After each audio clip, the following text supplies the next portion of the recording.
This is Beyond the Badge, a program we do at KSL to honor peace officers from all over the state of Utah. A different officer every week, and here is a portion of the interview about this week's officer. Okay, I'm here with Chief Mike Brown of Salt Lake City Police Department. And Chief, thank you so much for nominating the sergeant. Tell me a little bit about your nomination. Well, Amanda, this is a good opportunity for us to kind of highlight some of the most important work that's being done within the police department. And when you look at police work, you look at compassion, you look at empathy, you look at people who are really hacking at the root of problems rather than hacking at the leaves, kind of as Thoreau put in his statement. And Sergeant Joe Sear embodies all of those things. Joe and his group of host officers and CIT officers work continually day in and day out to try to provide some help and some stabilization to some of the people that need it the very most. So he's working at the root of the problem, as you mentioned in your Thoreau quote, rather than waiting until there is a criminal act at the branch of the problem. Right. I mean, there are so many, when you look across the street here, there are so many people that need help. But the thing we need to remember, they are mothers, they are fathers, they are somebody's sons and daughters, and they are people that are at the very most need any help that we can provide. Many of them are down here because of addiction problems, drug issues, mental health issues, and Joe, through the compassionate policing that he does, reaches out to these people and tries to connect them with whatever service or whatever we can do to help them get a hand up in life. Yeah, the phrase compassionate policing, I'm not sure that I've heard that phrase before. Tell me more about that. Well, compassionate, I honestly think policing is a profession of compassion. It really is. But some officers take it to the level that Joe. Very few take it to the level that Joe does. I've worked with Joe for about 25 years.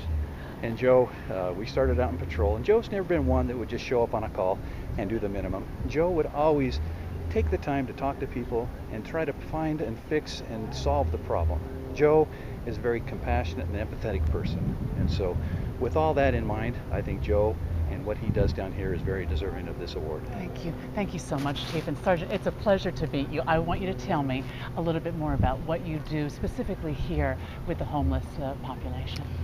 Well, as Chief Brown said, we have a lot of people that are in crisis, either due to mental health issues or substance abuse issues. And as we deal with them, we've realized that we cannot arrest people out of their problems.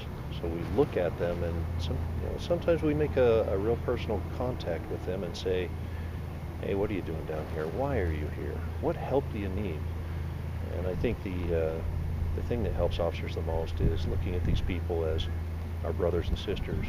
Some of these people are kids, and I look at them and think, if this was my son or my daughter, how would I want the police to treat them?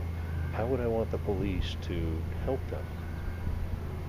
So, from that perspective, it helps a lot, and it touches people. They know when you really care about them. Yeah. The Chief told me that you know a lot of these folks by name. I do. There are a few of them, and it comes in useful because sometimes I'll find guys that are passed out on the sidewalk, and when I call them by name, check on them, make sure they're okay, they respond even better. They say, hey, Sarge, thanks for checking on me. Yeah, I'm okay. But later on, they may come to me because we've established a relationship. They may come to me and say, hey, I'm tired of this. Can you help me? Can you help me get to the counseling? Can you help me get medication? Can you help me get out of the cold? Help me out. I'm tired of living like this. And that's when we take them aside and say, yeah, come and talk to us. Yeah. How much crime do you think is prevented because there is compassionate policing at this front end with people? It's difficult to say, but maybe the numbers aren't so much important as making a difference in one life every day. If you can change one life, for example, getting a 20-year-old to realize how bad his situation is, and he goes back home to his parents, or he at least gives them a call and lets his mom know, hey, I'm still alive, I've had enough of this, Something happened. I'm ready to go home. That's a beginning. If I were that mother, Sergeant, it would sure be worth it. If I were that mother, like you said, you look at them and think, what if it were my son?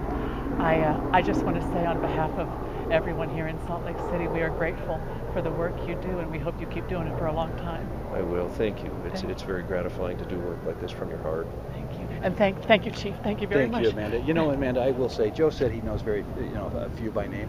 I would dare bet if Joe walked down the street over there, he would know a lot of these folks by name. Yeah. And they know Joe also. Yeah. So thank you, Joe, for what you do for us in the police department. Yeah.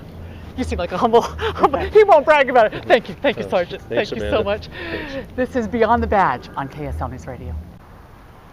You can see the full interview on ksl.com/badge. And every Monday on KSL News Radio, we'll be honoring a different officer from somewhere around the state of Utah. So make sure you listen every Monday on KSL News Radio to Beyond the Badge.